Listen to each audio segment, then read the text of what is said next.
right, after it's cooled and it's set on the ham, you can simply pull your color off. The pins that were stabbed into the ham will just pull right back out again. You are now going to remove the pins that were stabbed into the ham. Leave the pins in that we put in place, pinning it over the top of the ruler. Just take out the pins that were stabbing it into the ham. You will see that it tends to want to curl, it tends to want to stay bowed around. It tends to want to be shaped the way the color was shaped.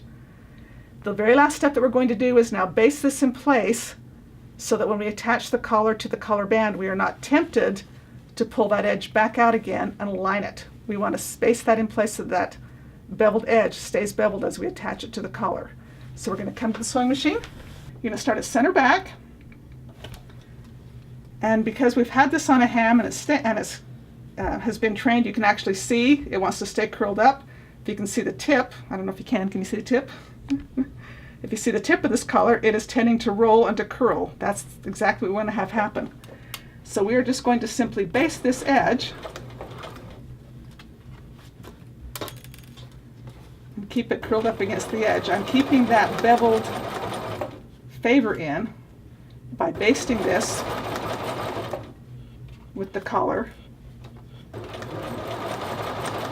held up at the angle that it's going to be coming out of the collar band when the time comes.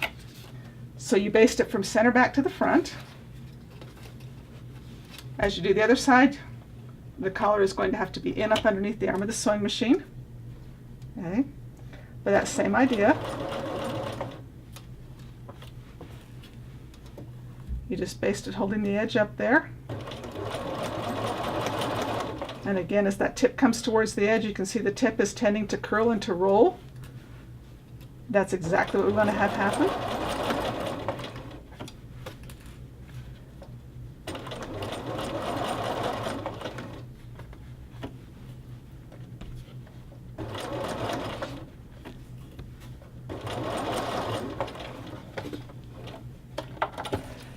Now that it is basted, you can see that all that the basting does is hold that bevel in place. That little bubble that was there is held in place. But when the collar is in a shirt, it's going to be turned, and notice that that lays completely smooth. There is no bubble. If you look at the inside lays smooth. There's not a ripple, there's not a bubble, there's not a pull. It makes it so the collar lays smooth inside and out.